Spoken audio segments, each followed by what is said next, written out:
Hey there everyone, so today I'm doing the 7 Deadly Sins book tag. I was kind of tagged by Novels and Nonsense, but not technically. I will pop her video in the description as well as the original creator. So the first question, which technically isn't a question, it's kind of like more of a bold statement in capital letters. It's greed, and it is, what is your most expensive and least expensive book? And my most expensive book is The Ancients in Their Own Words. It's by Michael Kerrigan, and it is a hardback kind of factual book about all the different ancient societies and their languages, because I love ancient history and I clearly like words. And so yes, I got this for Christmas a few years back, and I love it very, very much. And also, I'm not including my education textbooks, because if I was, obviously they would cost more, but I'm picking for leisurely reads. My least expensive book, or books, was a tough one also, because I get a lot of books from secondhand stores, and I'm given a lot of books, but I pretty much just went with the ones that I can remember being the cheapest, and that is Tori Hayden's, they're not really a series, but they're kind of about the same person. She's a teacher and she works with disabled children, and my best friend's family was having a garage sale, and so I think I got them for like 50 cents each, so that's series for $1.50. I haven't read these yet, but I will very, very soon, hopefully. Bold statement number 2 is Wrath. What author do you have a love-hate relationship with? I thought really hard and long about this, and I decided to go with Wilbur Smith.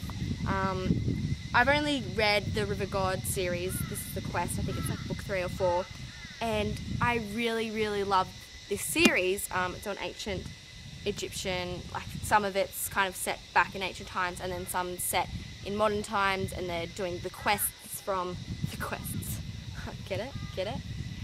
Yeah, anyway, they're like studying the people from the original, like ancient times, and it gets all intertwined. Anyway, they're really, really good, and it's so engaging, but then you have parts that are so dull and boring, but you have to keep reading because, you know, it's worth it. But I guess I kind of love-hate him, because I love it when it's good, but then occasionally the writing is quite dull, and, you know, you find yourself, oh yes, we'll just skip that bit.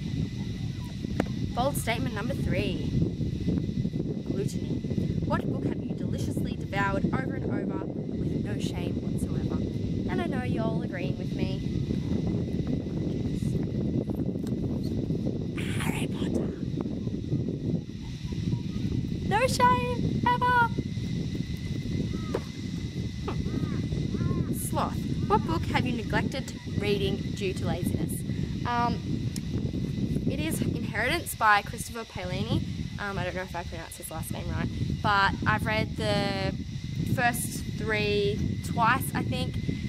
Well, the first 3 originally, when all 3 were out, and then when the 4th one came out, I read the first 3 so that I could read this one, and the 3rd book is just so tedious to read, so I was in the middle of my HSC exams, and I kind of didn't get to it, and then, you know, time's passed, and I kind of feel like I'd have to reread the whole series again before I read this one, which is the conclusion, and I don't want to, but I do, because I want to know how it ends, but I've been told it doesn't end very well, so I don't know.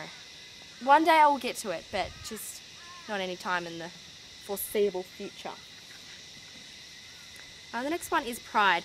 Which book do you most talk about in order to sound like a very intellectual reader?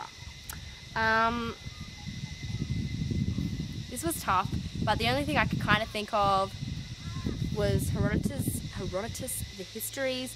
I read this in 11 and 12 for ancient history, and then, you know, occasionally I just pick it up and I'll read it again, and people are like, oh, that's a bit weird that, you know, you read the histories for fun. And I'm like, oh, I'm so smart and clever. Look at me reading the histories for fun. Yeah, anyway. Lust. What attributes do you find most attractive in male or female characters? I think I've mentioned this in a previous video. I really like a sassy character. I don't know if I would like them in an actual relationship, but I certainly like to read about them, and I find them very attractive in books. I don't really know that many sassy people in real life, so I can't make the comparison between in real life and, you know, book life. Any houses? Yes, sassiness. Love Alec. La-di-da-da. Envy, what books would you most like to receive as a gift? I'm just going to go with the one book, and it is the Harry Potter book to screen book. I heard heaps of people talk about it and how amazing it is, and I was like, I really want this, and I looked it up. It's like $144, so that's obviously why I wanted it as a gift. But I don't know anyone who loves me that much to buy it for me. So if you know anyone who likes to buy $144 gifts for random strangers, just let me know, righto? And I think that's the end of all the questions. So I will link some people that I'm going to tag down below, and I'm hoping that you're having a swell day. Hooroo!